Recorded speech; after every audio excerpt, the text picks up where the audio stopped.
Subscribe to our channel by clicking the subscribe button. Click the bell button and enjoy the latest uploads from our channel.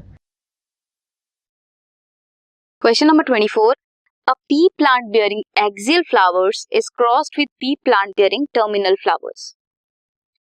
The cross is carried out to find the genotype of pea bearing axial flower. Work out the cross to show the conclusion you arrive at. State the Mendel's law of inheritance that is universally acceptable. So जो cross करेंगे वो करेंगे test cross, ताकि हम genotype पता लगा सकें P plant का. तो डोमिनेंट ट्रेट क्या है? Let us suppose axial flower के पेरेंट है विद टेस्ट क्रॉस करेंगे with recessive trait that is terminal flower. क्या मिलेगा? गैमेट्स विल बी ए और ए और ए. अगर क्रॉस करेंगे इन्हें तो क्या मिलेगा? Capital A small A. F1 generation is capital A small A which will be axial. तो इससे ये पता लगा that if all progeny show axial flower, dominant है तो प्लांट क्या है? होमोजाइगस होगा. ठीक है. इफ नेक्स्ट हम क्रॉस देखें, हाइब्रिड है axial flower, test cross with recessive, क्या गैमेट्स मिलेंगे? Capital A small A small A small A. तो इसको अगर हम फर्दर क्रॉस करेंगे तो capital A cross with small A और ए ये होगा axial, this would be terminal. तो 50% एक्सियल और 50% टर्मिनल. इफ 50% एक्सियल होंगे एंड 50% टर्मिनल होंगे देन प्लांट हेटेरोजाइगस होगा. Next is state the Mendel's law of inheritance that is universally acceptable. इसमें law of segregation है. During gamete formation alleles pair segregate करते हैं और सेपरेट होते हैं and paired condition is restored eight the time of fertilisation.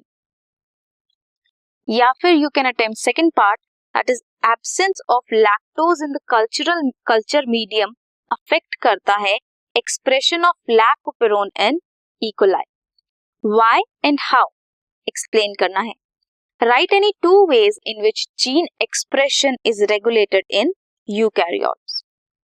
अगर lactose नहीं होगा कल्चर मीडियम में, कैसे अफेक्ट करेगा लैकोपेरोन के एक्सप्रेशन को? Absence of lactose is inducer, switch off कर देगा लैकोपेरोन को.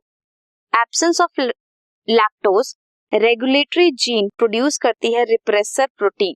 अगर इंड्यूसर नहीं होगा तो रिप्रेसर प्रोटीन बनेगी that freely bind to the operator gene और स्विच ऑफ कर देगा लैकोपेरोन को.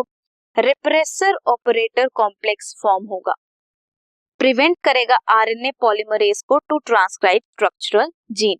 आरएनए पॉलीमरेज लैक पे आके अटैच नहीं होगी तो फर्दर ट्रांसक्रिप्शन नहीं होगी. Operon is switched off. You can have a look. Lac operon lac I जहां पे आरएनए पॉलीमरेज एक्ट किया है वो है promoter region. Lac Z Y A structural genes हैं, इनके बीच प्रोमोटर और स्ट्रक्चरल के बीच में is operator region. If inducer allolactose और लैक्टोज आके बाइंड करेगा, इंड्यूस करेगा, देन आरएनए पॉलीमरेज प्रोमोटर पे अटैच होगा एंड ट्रांसक्रिप्शन करेगा फर्दर. स्ट्रक्चरल जीन से बनेगा beta galactosidase, परमिएज and transacetylase. But if inducer नहीं होगा, एक्ट नहीं करेगा, देन रिप्रेसर जो है वो एक्टिवेट हो जाएगा. रिप्रेसर ऑपरेटर से बाइंड करेगा, देन ये जो लैकोपेरोन है दिस विल स्विच ऑफ और बीटा गैलेक्टोसाइडेज, परमिएज, ट्रांसएसिटाइलेज नहीं बनेंगे. Next is veg in which gene expression is regulated in eukaryotes. कैसे होता है?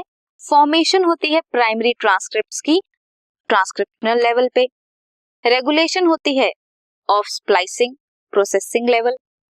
नेक्स्ट इज ट्रांसपोर्ट होता है मैसेंजर आरएनए न्यूक्लियस से साइटोप्लाज्म में, देन ट्रांसलेशन होती है। This was question number 24।